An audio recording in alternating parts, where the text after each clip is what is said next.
El día de hoy vamos a estar compartiendo sobre el tema los primeros discípulos de Jesús y vamos a estar fundamentándonos en el libro de Juan, el Evangelio de Juan, capítulo 1, versículos 35 al 51. Este es un texto extraordinario y es un hito en la vida de la fe. Nos relata un hito en la vida de la fe. Un hito es un punto en el camino en donde hay un cambio de dirección o un punto del camino que se torna trascendentalmente significativo. Y esto es lo que encontramos aquí en Juan capítulo 1, versículos 35 en adelante. Es el momento en el que se inaugura la comunidad de fe. Allí comienzan a agruparse alrededor de Jesús sus primeros discípulos. Esos primeros discípulos van a ser la base para la iglesia inaugural que después se va a fundar en Jerusalén. Pero también, y más importante que ello, es el inicio del ministerio de Jesús, según nos lo presenta el evangelista Juan, ¿verdad? Así es que es un momento realmente significativo. El escritor nos presenta en estos primeros acontecimientos básicamente 4 días específicos. No sabemos si son 4 o 5 días, pero hay 4 momentos específicos aquí relacionados con Juan el Bautista y con el inicio del ministerio de Jesús. El primero de ellos tiene que ver con la declaración que hace Juan ante las autoridades judías, ¿verdad? Los sacerdotes, fariseos querían saber si él era el Mesías. Imaginemos el peso del ministerio que Juan había venido desarrollando, que las autoridades de Israel querían saber si él era el Mesías. Y él claramente dice, no, yo no soy el Mesías, pero viene uno detrás de mí que ese sí es el Mesías. Eso es lo primero que Juan deja claro. En el segundo día se aparece Jesús. Juan está con la multitud bautizando gente, bautizando para arrepentimiento de los pecados. Se aparece Jesús y el Padre le había mostrado a Juan el Bautista algunas señales que él iba a ver sobre la persona que Dios había designado, que Dios había enviado como el Mesías, porque Jesús estaba allí pero nadie le conocía. Juan tenía como labor, como una de las principales funciones de su ministerio, señalar al Mesías. Así es que está allí Juan bautizando, Jesús se aparece, Juan ve las señales que el Padre le había mostrado e inmediatamente lo señala y dice, he aquí al Cordero de Dios que quita el pecado del mundo. Esta es una extraordinaria declaración cristológica. Básicamente está diciendo cuál es el objetivo del Mesías. Él va a dar su vida en expiación por muchos. Él va a ser el instrumento por el cual Dios va a traer perdón de pecados a la humanidad entera. Y claro está, también él está señalando que ese es el Mesías. Luego tenemos un tercer día que es el que vamos a estudiar hoy. De ese no voy a hacer ninguna mención por el momento porque lo vamos a desarrollar ya casi. Y luego de eso viene un cuarto día o quinto día, que es cuando Jesús hace el primero de sus milagros, que es cuando él convierte el agua que habían derramado o echado dentro de unas grandes vasijas, unos grandes recipientes de piedra. Él convierte esa agua en vino y ese viene a ser el primero de los milagros que Jesús el Señor realiza. Vamos a ocuparnos hoy del tercer día, que es cuando inicia el ministerio del Señor. Y el primer punto lo he intitulado, allí está el Mesías. Al principio del Evangelio hay algo extraordinario que Juan nos dice.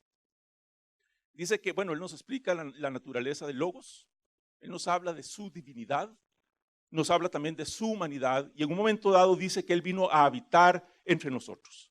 El término que ahí se utiliza en el texto griego lo que significa es, él vino a poner su tienda entre nosotros. Él vino a acampar entre nosotros. Hay una versión, la Biblia textual, que intentando traducir la palabra de una forma más literal, dice, y él tabernaculizó entre nosotros. Es decir, puso su tabernáculo, puso su tienda. Como decía hace un momento, Jesús habitaba entre la gente. Sin embargo, todavía no había llegado el instante en que él debía de ser señalado como el Mesías. Él estaba de incógnito. Y también reitero que Juan tenía como función, como misión, señalar al Mesías. Él era aquel que venía a preparar el camino del Señor, era el hombre que venía a hacer el barbecho para cuando el Señor apareciera y en el final de su ministerio, como de hecho así estaba aconteciendo, Juan el Bautista debía señalar quién era ese Mesías. Y vamos a estar leyendo los versículos 35 y 36. Voy a estar usando una versión, es la que va a estar apareciendo aquí en el PowerPoint, una versión bastante literal, sumamente literal. Ustedes la podrán ir comparando con las versiones que ustedes manejan ahí en sus celulares o en papel. Esta versión nos va a ayudar bastante a ir caminando muy apegados a lo que encontramos en el texto griego. Dice así, verso 35. Al día siguiente, de nuevo, estando de pie con dos de sus discípulos y habiendo mirado fijamente a Jesús caminando, dice, miren al Cordero de Dios. Lo primero que quisiera señalar es esta expresión que aquí se traduce, o que aquí traduzco, estando de pie con dos de sus discípulos. En la Biblia Reina Valera, también en la Nueva Versión Internacional, en la Biblia textual y en la Dios habla hoy, que son las versiones que estuve consultando también, en todas ellas dice, y estaba Jesús con dos de sus discípulos. En el castellano, en estas traducciones, no logramos ver un detalle interesantísimo y muy importante que hay allí. Resulta que ahí hay un término que la forma en que Juan lo utiliza es muy particular. Ese término utilizado con esas características únicamente aparece una vez en Mateo y una vez en Lucas, pero Juan lo usa extensamente, muchas veces. Y Juan lo utiliza particularmente cuando se está dando un evento muy dramático, un evento sumamente emocional. Cada vez que el apóstol Juan utiliza ese término en su evangelio es porque hay un evento ahí particular, un evento cargado de emoción, un evento singular que marca algún aspecto de la vida de Jesús o del desarrollo del evangelio. En este caso encontramos precisamente eso, un momento mucho más emocional de lo que tal vez nosotros imaginamos. Ese vocablo lo que significa es estar erguido. Resulta, hermanos, que Juan estaba allí y lo que nos está diciendo el evangelista es que él estaba de pie, erguido, tenía frente a sí a cierta distancia a dos de sus discípulos y cuando Jesús pasa caminando, lo que da a entender el texto es que Juan se le quedó viendo fijamente. Por allí pasó el Mesías y Juan ya estaba impactado. Recordemos que el día anterior Juan lo había señalado como el Cordero de Dios. El día anterior Juan se había dado cuenta que ya estaba allí el Mesías. Las señales estaban sobre él, pero ya en este momento, cuando Juan está allí erguido con sus discípulos, Juan no está necesitando ningún tipo de señal. Ya él conoce, ya él ha reconocido y ya él ha proclamado que ese hombre que va caminando por allí es el Mesías. Este es un momento importante en la vida de Juan, porque también para él esto significaba pues que comenzaba el declive de su ministerio. Ahora bien, el evangelista anteriormente en los primeros versículos nos había estado hablando de la naturaleza divina y de la naturaleza humana de Jesús. En este otro versículo se nos está hablando de la naturaleza mesiánica de Jesús. El Mesías había sido esperado por siglos por esta gente. Generación tras generación estaban esperando que ese hombre que iba a ser trascendentalmente importante para el desarrollo de la nación apareciera. De un momento a otro está allí ese individuo tan esperado por todo el pueblo judío. Así lo menciona Juan. Él realiza ahí básicamente lo que determina la culminación de su ministerio, que es señalar al Mesías, y esto va a traer consigo una serie de consecuencias. Me gustaría pasar a la siguiente filmina para pasar al punto B, el cual he intitulado Sigamos al Mesías. Entonces tenemos un primer evento. Cuando Juan de una manera intensa ve pasar a Jesucristo, ve pasar al Señor, dice con mucha fuerza delante de sus discípulos, miren al Cordero de Dios. Esa es una exclamación fuerte, miren al Cordero de Dios. Sus discípulos lo escuchan. Se establece allí entonces esta naturaleza mesiánica del Señor y luego vienen los versículos 37 al 39 que dicen de la siguiente manera: y lo escucharon sus dos discípulos hablando y siguieron a Jesús, pero volviéndose Jesús y habiéndolos visto acompañándolo, les dice, ¿qué están buscando? Entonces ellos le dijeron, Rabí, lo cual siendo traducido significa maestro.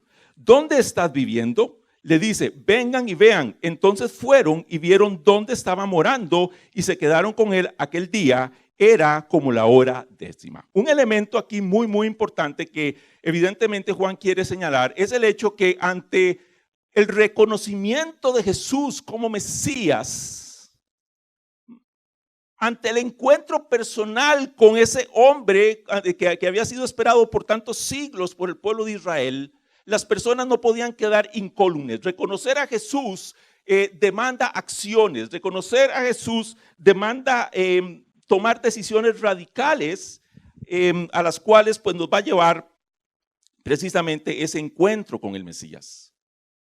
Y una de las primeras cosas que yo quisiera señalar respecto a las acciones que de esto deriva es el carácter que podemos encontrar en Juan el Bautista. Como decía hace un momento, para Juan el Bautista encontrarse con Jesús representaba su declive, representaba que él iba a comenzar a ir perdiéndose en la escena porque Jesús iba a comenzar también a levantarse a partir de ese momento. Esto nos refleja un gran carácter por parte de Juan el Bautista, ¿verdad? Proclamar a Jesús implicaba que tanto sus discípulos como las multitudes lo iban a dejar para irse detrás del Señor. Él había ganado mucho y todo lo iba a perder al proclamar a Jesús. En efecto, unos capítulos más adelante, en el capítulo 3 de Juan, versículos 28 en adelante, hay un texto en donde Juan lo dice claramente. Dice así, Juan capítulo 3, versículos 28 en adelante, dice: vosotros mismos me sois testigos de que dije, yo no soy el Mesías, sino que he sido enviado delante de él. El que tiene la esposa es el esposo, pero el amigo del esposo que ha estado a su lado y lo oye, se alegra en gran manera por la voz del esposo. Así pues, este gozo mío ha sido cumplido. Él debe crecer y yo menguar. Él debe crecer y yo menguar. Esto se me está ocurriendo a cada rato, mis hermanos, perdón.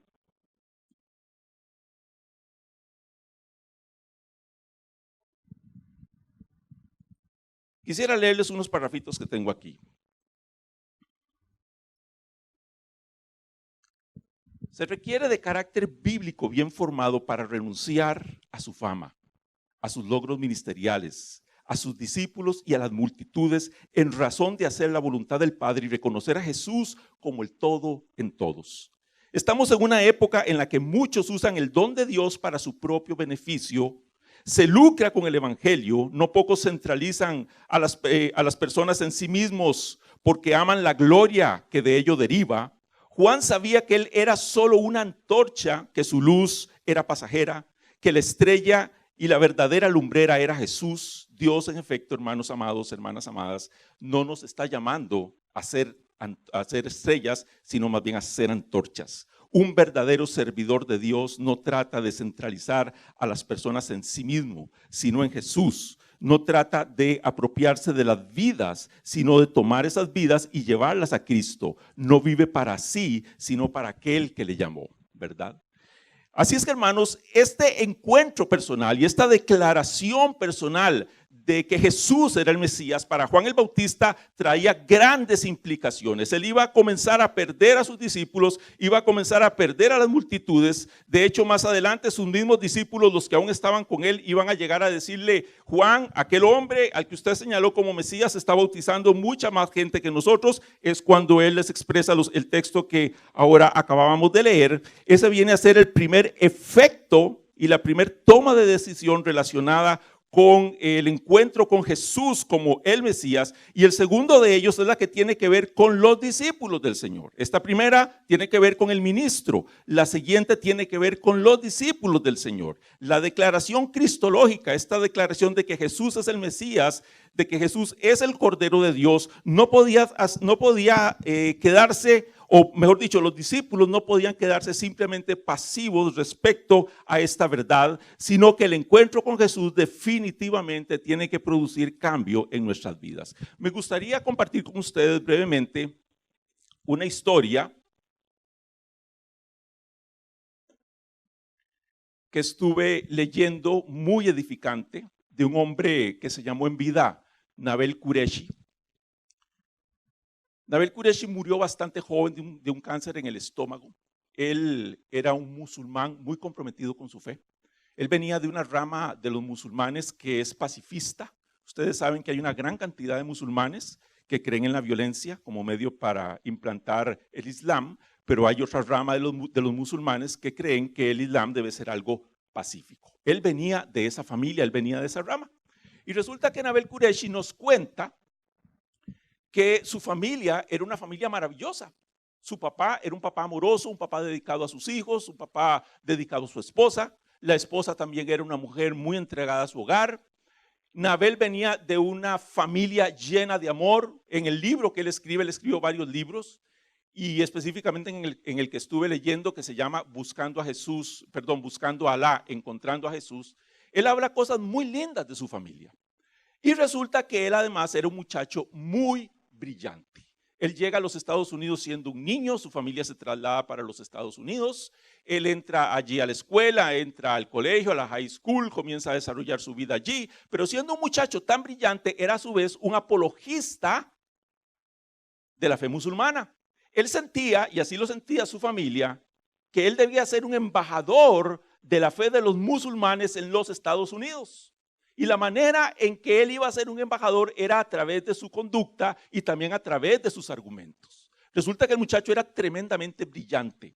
Y como apologista o defensor de la fe del Islam, cada vez que un cristiano llegaba a evangelizarlo, él tomaba a esta persona, comenzaba a presentarle una serie de argumentos en contra del evangelio, muy bien hilados, muy bien planteados, y por lo general los cristianos no sabían qué responderle. Desdichadamente, muchas veces nosotros los creyentes tenemos una percepción del evangelio muy básico. A veces no hemos logrado profundizar lo suficiente como para poder argumentar nuestra fe de una manera sólida ante las personas que nos cuestionan.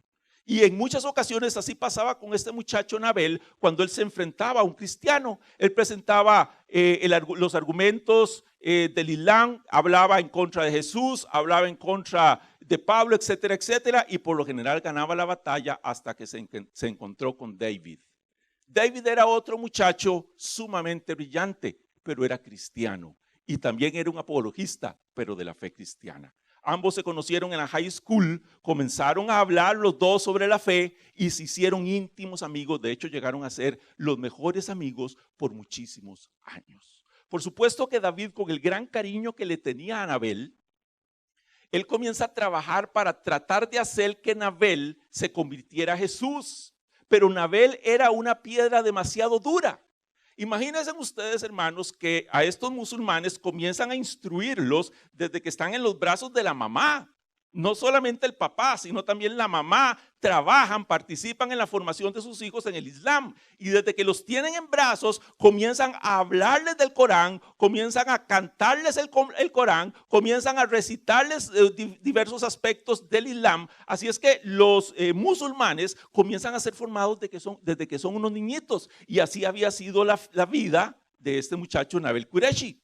Así es que él era una persona muy compenetrada con su fe y a su vez muy comprometida con su fe. Sin embargo, hermanos, el evangelio es suficientemente poderoso para penetrar en cualquier roca, en cualquier piedra, siempre y cuando las personas sean honestas consigo mismas y honestas delante de Dios. Y ese era el caso de Nabil. Con el pasar de los años, a pesar de los fuertes argumentos que presentaba Nabil, el evangelio fue penetrando y Dios comenzó a tener un trato específico, muy particular y muy potente con él, hasta que en un momento dado de su vida, Nabil llega a estar completamente convencido de que el evangelio de Jesucristo es la verdad y que él debe convertirse a Jesús. Pero esto tenía enormes problemas, porque resulta, hermanos, que como les decía ahora, Nabil venía de una familia sumamente cariñosa, sumamente amorosa y sumamente comprometida con el Islam. Estos eran verdaderos musulmanes. Y él sabía que llegar a donde sus papás, él era el único hijo varón, era la cara de la mamá y del papá. Ellos anhelaban, él estaba estudiando ya medicina, ellos anhelaban ver a un musulmán médico trabajando en los Estados Unidos y siendo un gran representante y defensor del Islam. Y él iba a llegar a decirles, me he convertido al cristianismo. Él sabía que esto iba a ser una puñalada hasta lo profundo del corazón de su madre y hasta lo profundo del corazón de su padre. De hecho, cuando él se los llega a decir después de unas batallas terribles que, consigo mismo y en oración que él tiene, el papá le dijo: siento que has arrancado todos los huesos de mi cuerpo. El dolor que sintió su papá y su mamá cuando él les dijo que se había hecho cristiano fue una cosa tremenda. Y Nabel entonces en su libro escribe lo siguiente, y quisiera leérselo, mis queridos hermanos y hermanas. Dice, aquí le está escribiendo una oración que le hace al Señor. Pero Señor, supliqué yo, reconocer mi fe en ti significa el final de mi vida.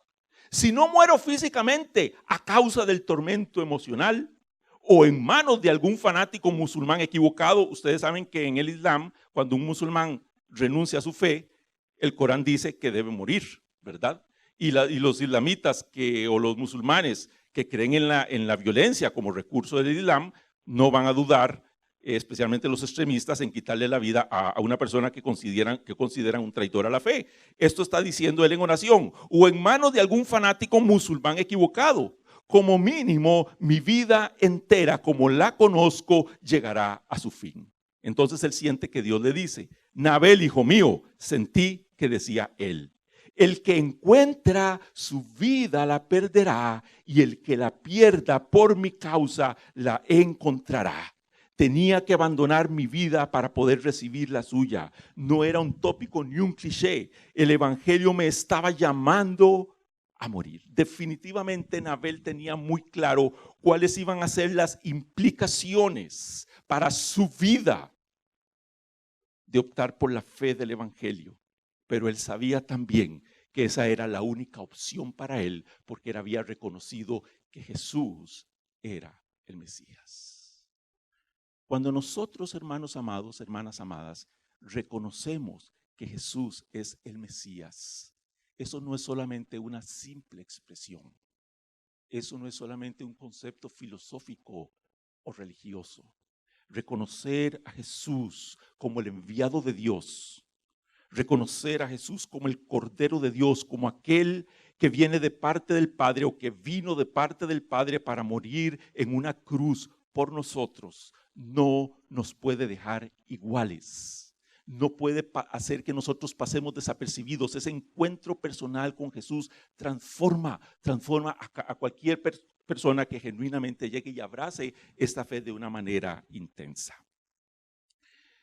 El tercer punto que quisiera compartir con ustedes, mis hermanos, lo he intitulado: llevemos a otros al Mesías. Una de las grandes consecuencias de encontrarnos con Jesús definitivamente es poder compartir el evangelio con otras personas a través de nuestra conducta y también a través de nuestras palabras. Probablemente todos los que estamos aquí hemos sido la consecuencia de algún evangelista o de alguna evangelista. En mi caso, yo, por ejemplo, soy el fruto de mi madre, no solamente físicamente, ¿verdad?, sino también en un sentido espiritual. Mi mamá fue la primera en mi casa que conoció al Señor. Ella comenzó a evangelizarnos, ¿verdad? Comenzó a orar por todos nosotros. Gracias a Dios, mi abuela, su mamá, poco antes de fallecer, con mi madre aceptó a Jesucristo. Y mi madre ha estado predicándole a toda la familia. Tengo primos que se han convertido por mi mamá. Hay muchas otras personas de la familia y fuera de la familia que se han llegado a convertir por la evangelización de mi mamá. De hecho, ella en este momento tiene más de 75 años, como 76 por ahí. Y aunque ustedes no me lo crean, ella va a los parques, va al Parque de Alajuela, iba antes al Parque de San José, algunos parques de San José y otros lugares, a seguir evangelizando. A esa edad, ella anda en los parques evangelizando. Ella redacta sus propios tratados, va y los fotocopia, me pide a mí que le haga los artecitos, entonces yo le hago los artecitos.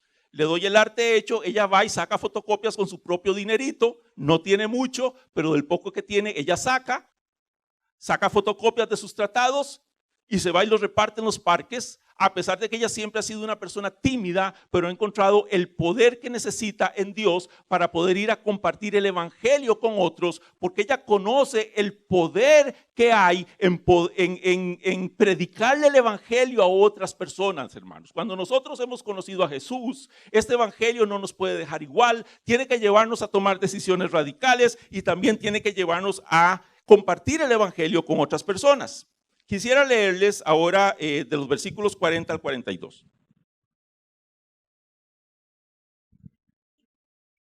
Dice así: Andrés, el hermano de Simón Pedro, era uno de los dos que habían oído a Juan y lo habían acompañado, es decir, habían acompañado a Jesús. Encontrando este primero a su propio hermano Simón, le dice, le dice, hemos encontrado al Mesías, lo cual siendo traducido es ungido o Cristo. Y lo condujo hacia Jesús. Entonces Jesús, habiéndolo mirado fijamente, le dice, tú eres Simón, el hijo de Juan. Tú serás llamado Cefas, lo cual traducido es Pedro. Este hombre Andrés, como ya sabemos, se había encontrado con Jesús. Entonces lo primero que él hace es irse a buscar a su hermano Pedro. Él le arroja allí el anzuelo a Pedro. Él no sabía todavía las implicaciones que esto iba a tener. Pedro se convierte con su hermano Andrés, por decirlo de alguna manera. Andrés lo lleva, el término que aparece en el texto original, lo que expresa no es que Andrés simplemente le hizo una invitación a su hermano Pedro.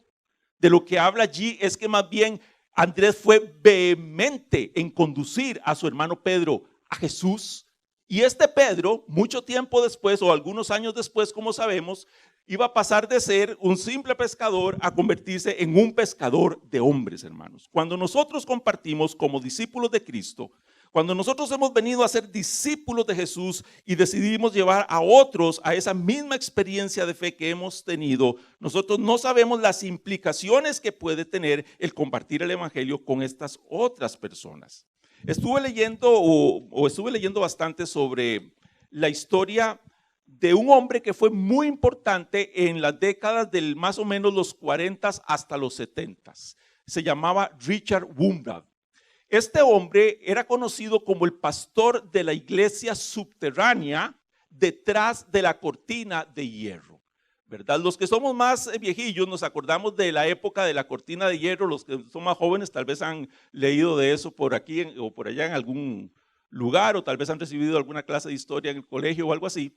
Pero resulta que en esta época, después de la Segunda Guerra Mundial, especialmente cuando Rusia comienza a tomar control sobre todo un grupo de países y se crea el bloque soviético, detrás de la cortina de hierro, es decir, en todo ese bloque de países comunistas, se establece una persecución en contra de los creyentes. Ustedes saben, hermanos, que el comunismo es doctrinalmente ateo, ¿verdad? Es decir, en el comunismo no es que normalmente las personas que optan por esa ideología pues tienden a ser ateas. No. La doctrina del comunismo establece el ateísmo como parte de su dogma. Entonces, detrás de la cortina de hierro, los creyentes eran intensamente perseguidos. Y en Rumanía, que era el país comunista de donde era este hombre Richard, la persecución era encarnizada. A las personas por ser creyentes se les metía en cárceles por años. Y no simplemente se les metía en la cárcel, continuamente las personas que estaban allí todas las semanas eran torturadas de una manera tremenda. Este hombre Richard, en efecto, estuvo por muchos años metido en una cárcel en Rumanía. Él se hace principalmente conocido después de que lo logran sacar de este país de Rumanía, donde ya su vida corría peligro, y en una ocasión incluso él se presenta frente al Senado de los Estados Unidos, se quita la camisa para mostrar toda la gran cantidad de cicatrices y marcas que había en su cuerpo en razón de las torturas que le habían infringido.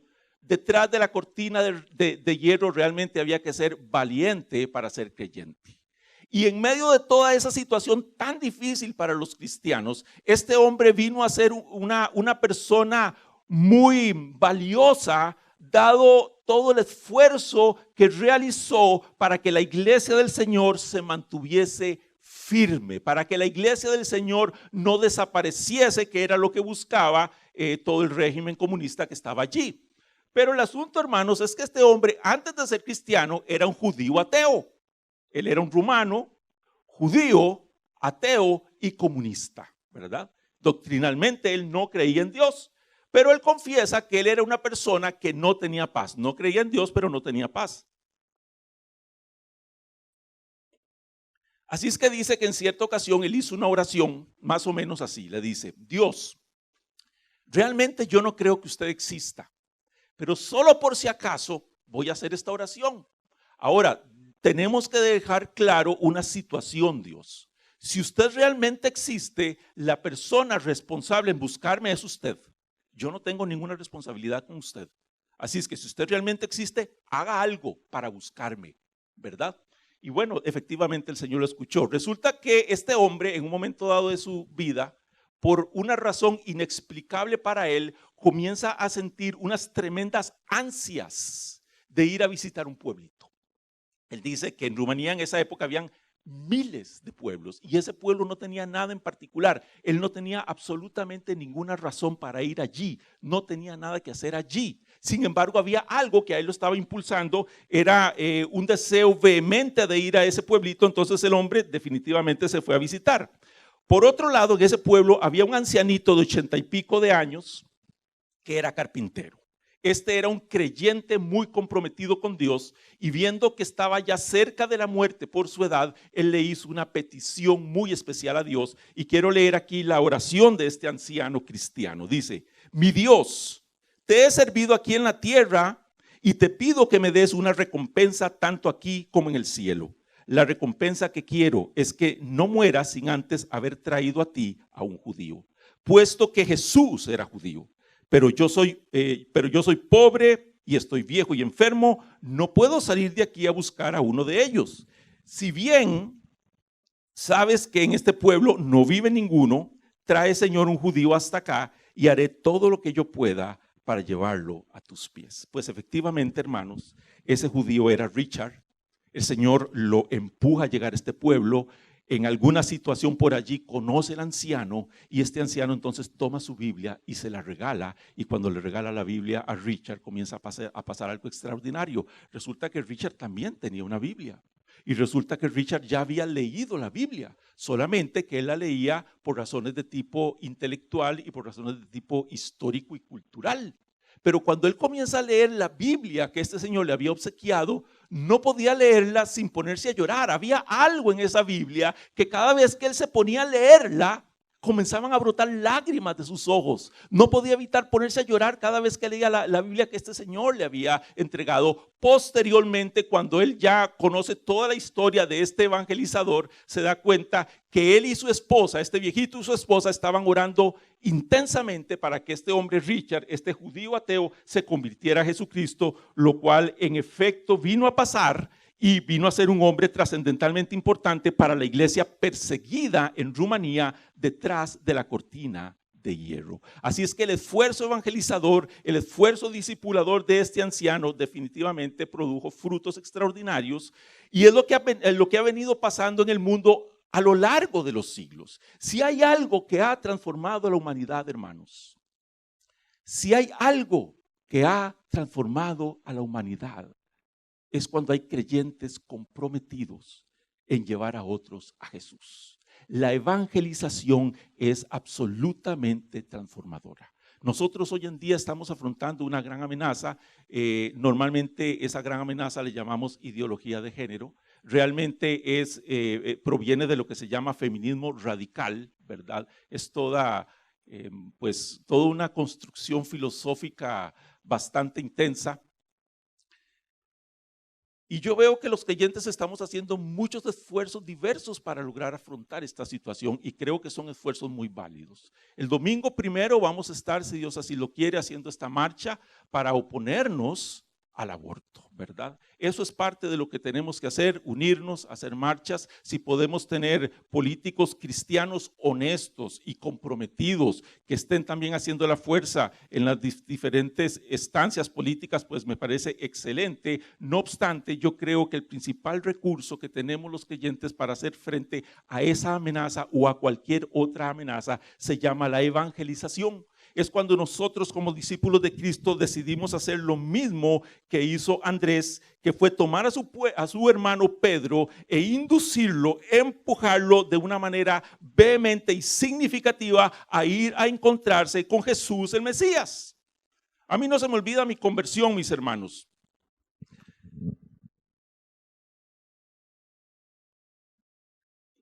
Yo tenía 15 años de edad. Era un joven sumamente confundido, venía de un hogar muy disfuncional, teníamos enormes problemas, yo tenía problemas internos muy fuertes, realmente era una persona muy necesitada a mis 15 años de edad y era bastante rebelde como joven. Yo siempre tuve una tendencia hacia el arte, de hecho he sido a lo largo de mi vida artista y en aquellas épocas como un joven con sentimiento artista, con grandes conflictos internos y demás, pues tendía mucho a ser un muchacho bohemio, un muchacho irresponsable, un muchacho muy confundido. Y mi madre, ¿verdad? Que ella estaba orando por mí y estaba evangelizándome, igual que el resto de mis hermanos, aunque todos éramos chiquillos, yo tenía, como les digo, apenas unos 15 años. Resulta que ella me obligó a ir a la campaña evangelística de un famoso predicador que se llamaba Gille Ávila. Ya él está con el Señor.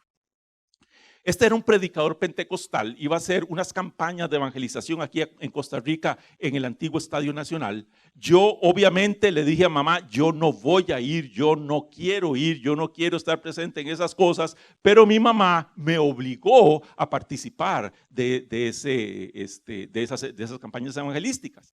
Lo interesante del caso es que yo no me convertí por la predicación, yo no me convertí por haber estado allí en el estadio cuando este predicador pues comenzó a dar sus sermones de evangelización. Mi conversión fue bastante particular porque resulta que yo estaba sentado en un cordón de caño, mi mamá nos había dicho lleguen y nos esperan en tal punto, nosotros vamos a estar en el estadio y voy a enviar a alguien por ustedes. Entonces yo y mi hermano, obligados a la fuerza, llegamos y nos sentamos ahí en el cordón del caño a esperar que mamá enviara a alguien por nosotros. Y en ese momento, cuando yo estaba ahí sentadillo, de un pronto escucho una voz interna que me dice, Troy, hoy tienes que convertirte, ¿verdad? Y en ese momento, hermanos, allí sentado en el caño, yo decidí abrirle mi corazón a Jesús. Cuando yo entré al estadio, ya yo iba convertido, aunque aún no había hecho la oración de fe. No se me olvida que yo subí, me senté muy serio, vino el predicador, dio su sermón, yo no entendí ni media palabra de lo que decía, ¿verdad? Sin embargo, yo estaba completamente seguro de que cuando este predicador hiciera el llamamiento, yo sabía que ellos hacían un llamamiento, cuando este predicador hiciera el llamamiento, yo iba a pasar y en efecto, aunque no entendí su predicación, cuando vino el llamamiento, yo levanté mi mano, bajé las gradas, pasé adelante y acepté a Jesús. Una hora después yo iba montado en el bus, porque había un bus especial que nos llevaba hasta la iglesia que estaba participando en la organización de estas campañas. Yo me monté en el bus, me senté en la parte de atrás, tenía tal vez una hora de haberme convertido y mi hermanita, que en ese momento tendría unos 11 o 12 años, se me queda viendo y le dice a mamá, mami, de veras que Troy ya ha cambiado. Yo no sé qué fue lo que ella vio en mí, hermanos, porque en una hora no podía ver como un cambio de conducta que fuera tan evidente como para que ella dijera eso, pero había algo que había acontecido en mi vida en razón de que yo había pues logrado encontrarme con Jesús por la obra de su Espíritu pues en mi vida, llevándome a este momento de encuentro con el Señor. Así es que, mis hermanos, creo que habemos muchas personas que somos el fruto de un corazón evangelizador, de una persona evangelizadora que, al igual que Andrés decide llevar a Pedro hasta Jesús, han decidido llevarnos a nosotros hasta Jesús, y ojalá que nosotros igualmente estemos haciendo un trabajo de compromiso semejante. Ya nos pasamos. Qué torta. Bueno, mis hermanos, creo que vamos a tener que brincarnos algunas secciones. Voy a pedirle a la gente de Producción, que tal vez pasemos a la última filmina nada más para ir concluyendo.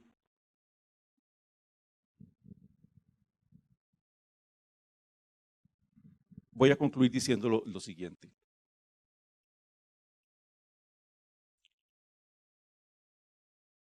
Entre las personas que estaban allí, que conocieron a Jesús ese día, estaba Natanael. Felipe toma a Natanael y le dice, hemos encontrado al Mesías. Natanael llega y le dice, ¿y de Nazaret puede venir algo bueno? Porque le dice, es Jesús, el hijo de José, y es de Nazaret. Él dice, ¿de Nazaret puede venir algo bueno? Había un prejuicio en él, no sabemos exactamente por qué. Pero entonces él, de una manera vehemente, y esta es una pauta que encontramos constantemente en este texto, hay vehemencia en la gente que ha conocido a Jesús por hacer que otros le conozcan. Hay vehemencia en la gente que ha conocido a Jesús por hacer que otros le conozcan. Entonces le dice a Natanael, Felipe, vaya usted y cerciórese por usted mismo. Vaya usted y conozca a Jesús. Cuando Jesús ve a Natanael, le dice, aquí viene verdaderamente un israelita genuino, un israelita en el cual no hay engaño, ¿verdad? Básicamente lo que Jesús le estaba diciendo, aquí viene un israelita en el cual no hay un Jacob. Recordemos que aquí hay un juego de palabras. Jacob, que quiere decir usurpador o engañador, le había sido cambiado el nombre a Israel, que quería decir el que vence con Dios, el que pelea con Dios y vence. Dios le había cambiado la naturaleza a Jacob, ¿verdad? Y ahora el Señor Jesús estaba diciendo, este Natanael es un hombre verdadero, es un hombre honesto, es un hombre de una pieza, es un hombre en el cual no hay ningún vestigio de Jacob, ¿verdad? Esa honestidad que él encuentra a él. Entonces Natanael le dice, ¿de dónde me conoces? Jesús le responde, cuando estabas debajo de la higuera yo te vi. Y ese solo hecho de que Jesús pudiera haber visto a Natanael sin estar presente en el lugar, hace que Natanael reconozca que Jesús era el Mesías. Y entonces le dice, tú eres el Mesías, tú eres el Rey de Israel. Y Jesús le responde, porque te dije eso, ¿has creído?